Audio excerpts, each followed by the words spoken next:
నమస్కారము. ఈరోజు simple present tense గురించి చూద్దాము.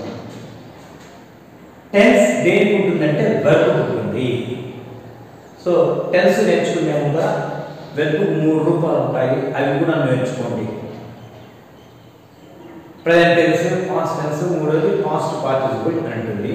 ఉదాహరణకి గో, వెంట్, గాన్. ప్రెజెంట్ టెన్స్లో 4 రకాల వాక్య ప్రయోగాలు ఉన్నాయి. సింపుల్ ప్రెజెంట్ టెన్స్ అని, ప్రెజెంట్ కంటిన్యూస్ టెన్స్ అని, ప్రెజెంట్ పర్ఫెక్ట్ అని, ప్రెజెంట్ పర్ఫెక్ట్ టెన్స్ అని. నాలుగోది ప్రెజెంట్ పర్ఫెక్ట్ కంటిన్యూస్ టెన్స్. 4 రకాలు ఉన్నాయి. ఈ 4లో మొట్టమొదటి సింపుల్ ప్రెజెంట్ టెన్స్ చూద్దాం.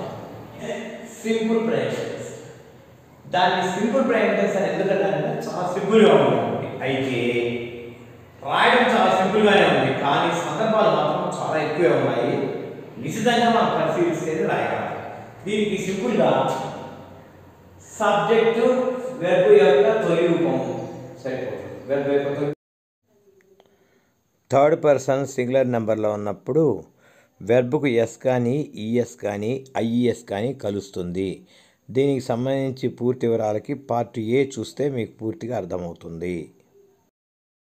ఇప్పుడు సింపుల్ ప్రెజెంట్ ఎక్కడ ఉపయోగిస్తాము ఇది కొంచెం జాగ్రత్తగా గమనించండి. ఒకటి, టు సే హ్యాబిట్స్ అలవాట్లు.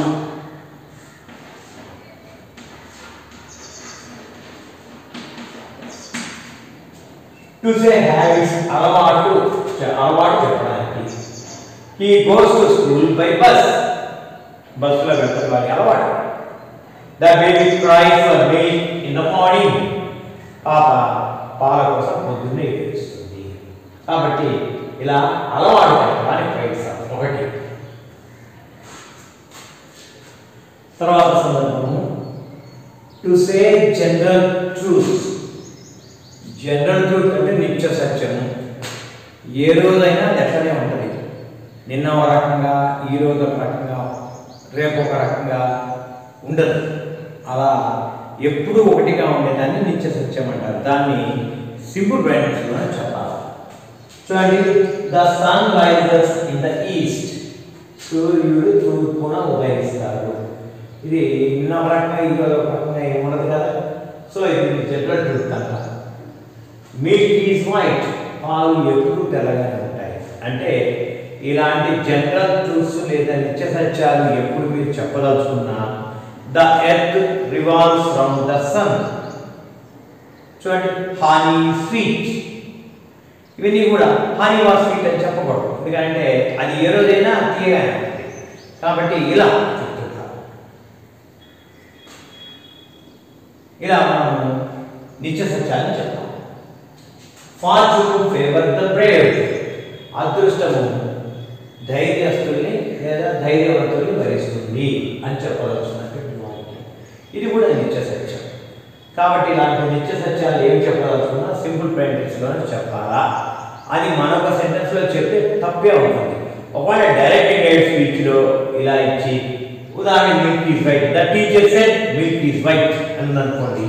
టీచర్ సెడ్ కాబట్టి పాస్ట్ టెన్స్ ఉద్దేశించి మిల్క్ వాజ్ వైట్ అని రాయకూడదు. అక్కడైనా teacher said that the milk is white అని చెప్పాల్సి ఉంటుంది.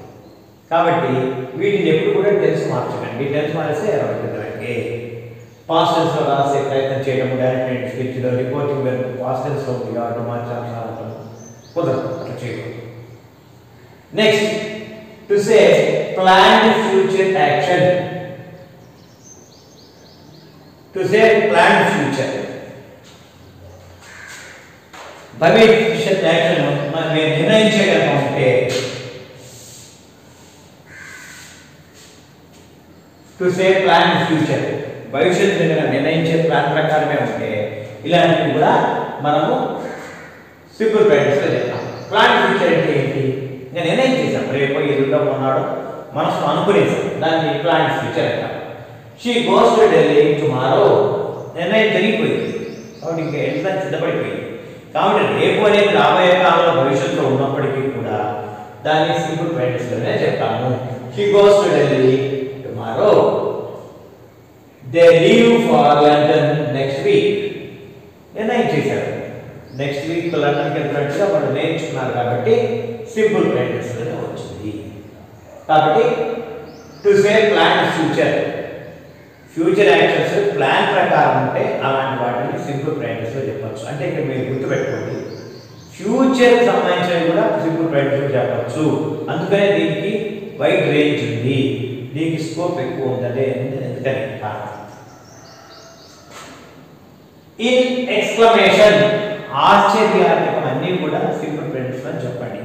Here comes the bus, what a beautiful thing it is, what a lovely garden, ఇవన్నీ కూడా సింపుల్ ప్రెజెంట్స్లోనే ఉంటాయి. కాబట్టి సింపుల్ ప్రెజెంట్స్లో చెప్పాలి. ఆశ్చర్యాత్మకమైనటువంటి సంబంధమైనటువంటి అన్ని వచనాన్ని వాక్యాన్ని కూడా సింపుల్ ప్రెజెంట్స్లో చెప్పాలి. Next fifth one,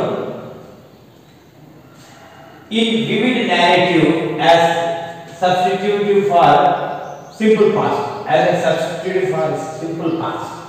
simple past tense చెప్పవలసిన దానికి బదులుగా సింపుల్ ప్రెజెంట్ అని చెప్తాం.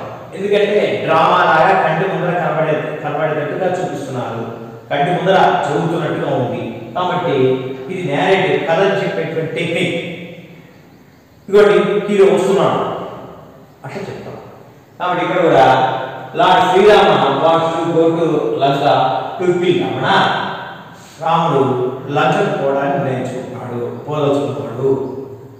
సో ఇది కూడా మనం కళ్ళ ముందర కట్టినట్టుగా చెప్తున్న కథలాగా ఉంది కాబట్టి దాన్ని మనం సింపుల్ ప్రెజెంట్స్ అని చెప్తాం. కాబట్టి ఈ విధంగా సింపుల్ ప్రెజెంట్స్ చాలా వైడ్ రేంజ్ ఉంది, చాలా జాగ్రత్తగా వినియోగించవలసి ఉంటుంది. ఫస్ట్ నిత్య సత్యాలు, 2 general truths, 3 planned future, 4 exclamation లేదా ఆశ్చర్యాత్మక వాక్యాలు, 5 కథ చెప్పే విధానంలో కూడా మనం సింపుల్ ప్రెజెంట్స్ని ఉపయోగిస్తాం. అందువల్ల ఈ అన్ని సందర్భాలు ఎక్కువగా ఉపయోగపడేవి కాబట్టి మనము సింపుల్ ప్రెజెంట్స్ని బాగా క్షుణ్ణంగా నేర్చుకొని దాన్ని వినియోగించే విధానం కూడా బాగా స్పష్టంగా నేర్చుకోవాలి. ఎస్ ఎక్కడ చేర్చాలా, ఈఎస్ ఎక్కడ చేర్చాలా, ఐఎస్ ఎక్కడ చేర్చాలా లేకపోతే ఇవి ఎక్కడ వస్తాయి, థర్డ్ పర్సన్ సింగులర్. మనం మాట్లాడేటంటే మనసులో ఒక ఊహ రావాలి, అప్పుడే మనం కరెక్ట్గా వెర్బ్ని ఫామ్ చేయగలము. అంతేకాకుండా వెర్బ్కు ఉండేటువంటి 3 రూపాలు నేర్చుకోండి. Present tense, past tense, past participle నేర్చుకుంటే మనం వేగంగా మాట్లాడేటప్పుడు తడుముకోకుండా టెన్స్ రావాల్సి ఉంటుంది. మీకు ఈ వీడియో నచ్చితే లైక్ చేయండి, షేర్ చేయండి, సబ్స్క్రైబ్ చేయండి, మీ ఫ్రెండ్స్కి కూడా పరిచయం చేయండి. జై హింద్.